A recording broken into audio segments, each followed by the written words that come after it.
Corona virus کی موجودہ وبا کی روک تھام کے اقدامات اختیار کرنے میں مسلم دنیا نے مجموعی طور پر سمجھداری اور ذمہ داری کا ثبوت دیا ہے۔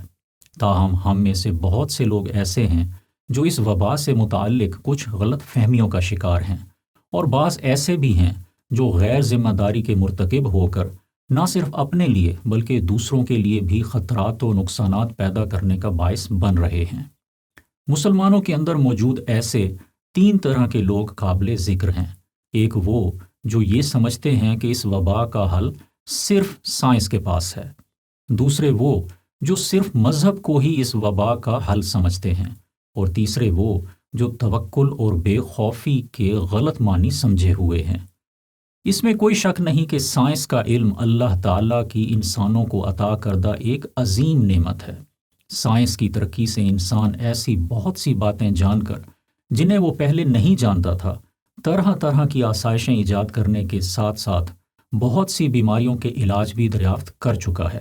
لیکن یہ یاد رکھنا ضروری ہے کہ سائنس اپنی تمام تر سحر انگیزیوں کے باوجود اس کل علم کا ایک چھوٹا سا جز ہے جس علم کا مالک صرف اللہ تعالیٰ کی ذات ہے۔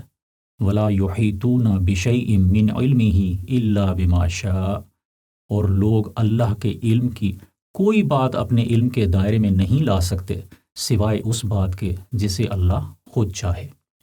سائنس حقائق تک پہنچنے کے متعدد راستوں میں سے ایک انتہائی اہم راستہ ہے۔ تاہم ایک مسلمان جو غیب پر ایمان رکھتا ہے، وہ جانتا ہے کہ تدابیر میں فائدہ اور دواؤں میں شفا اللہ کے حکم اور اجازت کے بغیر ممکن نہیں۔ وَإِذَا مَرِضْتُ فَهُوَ يَشْفِينِ، اور جب میں بیمار ہو جاتا ہوں تو وہی اللہ مجھے شفا دیتا ہے۔ اس لیے مسلمانوں کو چاہیے کہ سائنس سے پورا فائدہ حاصل کرنے کے لیے سائنسی تحقیق سے ثابت شدہ اصول و تجاویز کو اختیار کرتے ہوئے وہ اللہ سے مدد طلب کرتے رہیں۔ دوسری طرف کچھ ایسے لوگ ہیں جو دین و مذہب کی سمجھ بوجھ میں خود کو دوسروں سے برتر اور افضل سمجھتے ہوئے یا اپنے دینی رجحان کا مظاہرہ کرتے ہوئے صرف مذہب ہی کو وبا کا واحد حل قرار دیتے ہیں۔ ایسے لوگ صحت کے اداروں اور ماہرین کی تجاویز اور حکومت کے قوانین کو غیر اہم سمجھ کر نظر انداز کرتے ہیں، اور بعض ایسے معاملات میں قانون شکنی کو موجب ثواب بھی سمجھتے ہیں۔ اس طرح کی سوچ اکثر دین کی جزئیت میں افراط اور کلیت میں تفریط اختیار کرنے سے پیدا ہوتی ہے۔ ایک مسلمان کو چاہیے کہ وہ دین کے کل کو اپناتے ہوئے دین کے ہر جز اور زندگی کے ہر شعبے میں اعتدال کو تلاش کرے۔ وَكَذَلِكَ جَعَلْنَاكُمْ أُمَّةً وَسَطًا، اور مسلمانوں اسی طرح ہم نے تم کو معتدل امت بنایا ہے۔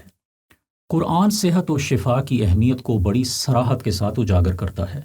ہم سب یہ جانتے ہیں کہ قرآن پاک کی آیات میں بھی شفا ہے۔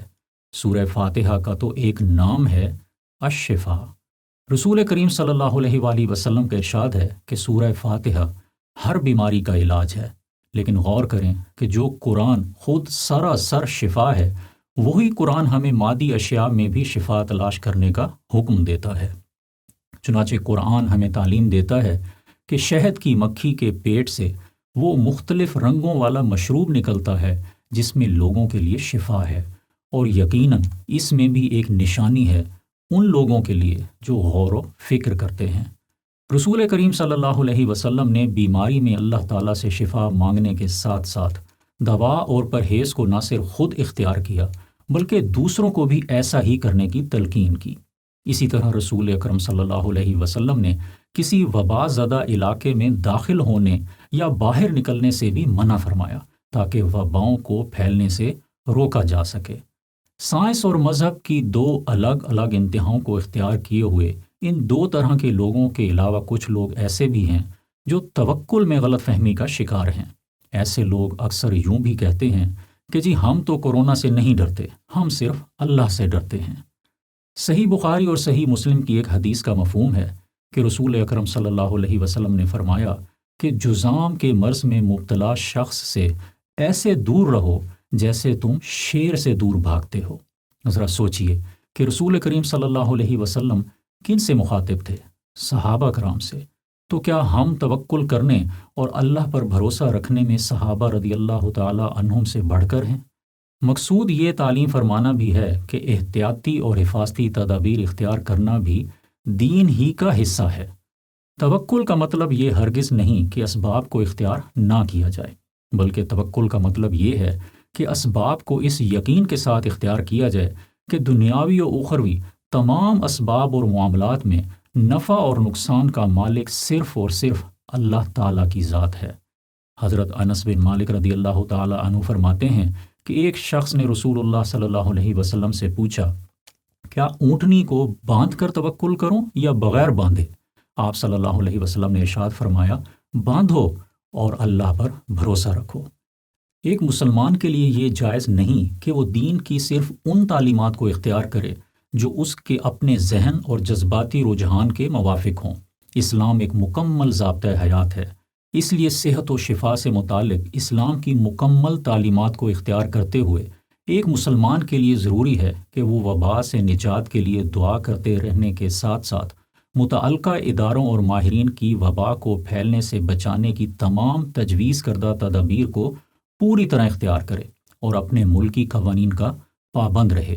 یاد رکھیں کہ کورونا وائرس سب لوگوں کو ایک ہی طرح سے متاثر نہیں کرتا۔ جہاں یہ کچھ لوگوں میں موت کا سبب بنتا ہے، وہاں یہ بہت سے لوگوں میں کوئی بھی علامات پیدا نہیں کرتا۔ تاہم بغیر علامات والے لوگ بھی اس وائرس کو دوسروں تک منتقل کرنے کا ذریعہ بن جاتے ہیں۔